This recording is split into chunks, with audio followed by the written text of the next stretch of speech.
Assalamualaikum warahmatullahi wabarakatuh. Alhamdulillahirabbil alamin. Wassalatu wassalamu ala asrafil anbiya'i wal mursalin wa ala alihi wa ashabi ajmain. Asyhadu an la ilaha illallah wa asyhadu anna Muhammadan abduhu wa rasuluh. Para jamaah Masjid Kiai Haji Ahmad Dahlan yang dirahmati oleh Allah. Allah Subhanahu wa ta'ala menciptakan alam semesta, menciptakan langit, menciptakan bumi, sesungguhnya mutlak untuk kepentingan kita manusia, makhluk terbaiknya yang diciptakannya. Allah menciptakan hewan, tumbuhan, yang dengan hewan dan tumbuhan itu lantas kita bisa berkembang, bahkan menjadi lebih kaya karena hasil dari ciptaannya itu kita manfaatkan untuk sebaik-baik kepentingan kita. Allah memberikan kesehatan kepada kita, kesempurnaan iman, kenikmatan, dan segala sesuatu. Maka layak jika pada malam hari ini kita bersyukur kehadirat Allah dengan mengucapkan Alhamdulillahirabbil alamin. Allah zat yang mutlak wajib kita sembah. Allah zat yang mutlak wajib kita mintai pertolongan dikala kita menghadapi kesulitan-kesulitan hidup.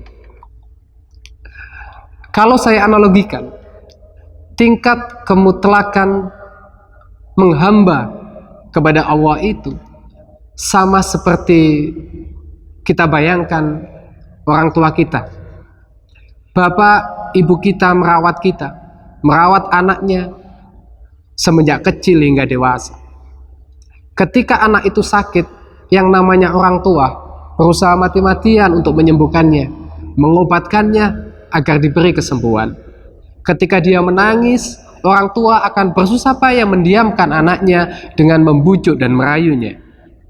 Lantas ketika besar, anak itu kemudian dididik, diarahkan menuju kebaikan. Jika anak itu kemudian diperintah melakukan perbuatan oleh orang tuanya, misalkan belanja dan lain sebagainya, kemudian diikutilah perintah itu, betapa bahagianya orang tua itu. Hal ini sama dengan Allah. Kalau sebagai manusia kita telah diberi segala sesuatunya dengan sangat baik, kemudian Allah memerintahkan kepada kita perbaikan-perbaikan dalam hidup kita, kebaikan-kebaikan perbuatan kita, lantas kita melawannya, menyatakan tidak, maka Allah juga akan marah dan murka kepada kita. Para hadirin yang dirahmati Allah, kita tahu bahwa manusia itu selalu ingin hidupnya bahagia, cukup sandang, cukup pangan, cukup papan. Tidak hanya cukup, tetapi malah berlebih, yang dengan kelebihan itu harapan kita bisa berbuat lebih baik bagi alam semesta ini. Kita juga menyadari bahwa banyak orang yang ingin dan mempunyai harapan besar ketika hidup kemudian mati dengan cara mudah, lalu ketika dihisab dengan cara yang ringan dan akhirnya masuk surga. Tapi pertanyaan besarnya adalah, apakah semudah itu kita akan masuk surga? Apakah hanya dengan mengandalkan kalimat tauhid, asyhadu an la ilaha illallah wa asyhadu anna Muhammadar Rasulullah, lantas kita akan gampang begitu saja masuk surga?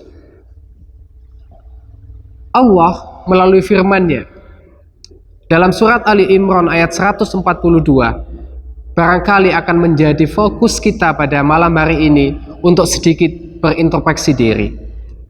Allah berfirman, A'udzubillahi minasyaitonirrajim. Bismillahirrahmanirrahim. Am hasibtum an tadkhulul jannata walamma ya'lamillahu alladhina jahadu minkum wa ya'lamas sabirin.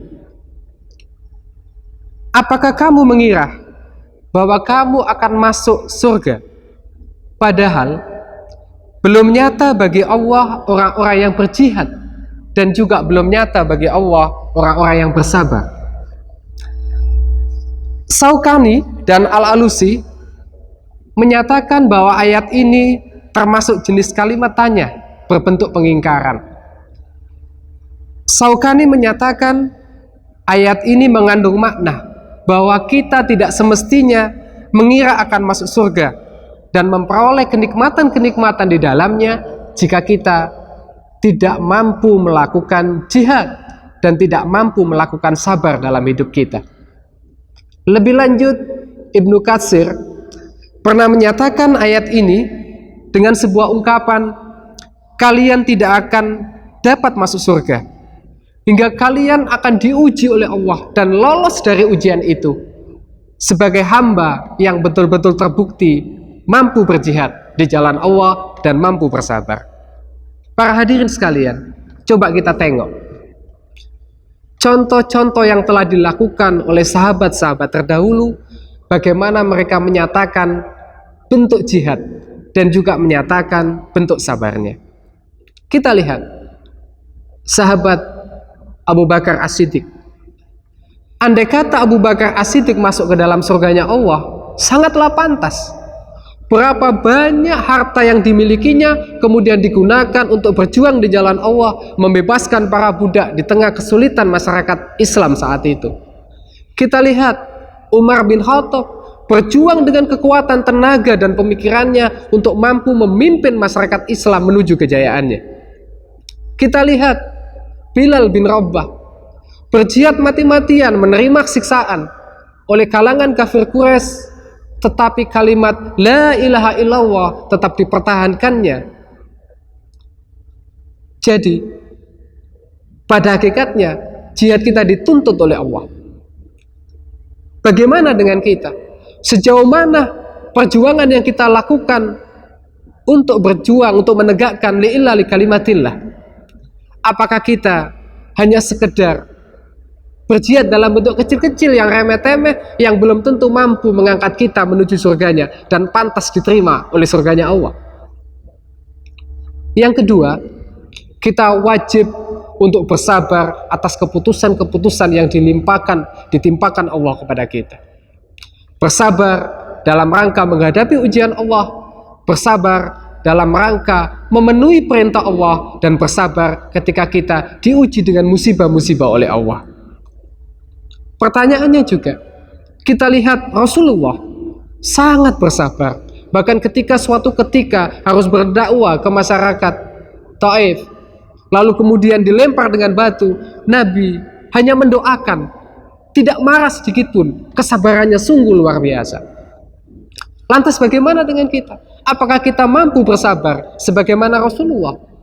Kita ini kadang-kadang kepada suami, kepada istri kita, kepada anak-anak kita tidak mampu bersabar, lebih suka marah-marah daripada sabarnya. Lantas pertanyaannya, apa pantas kita masuk surga?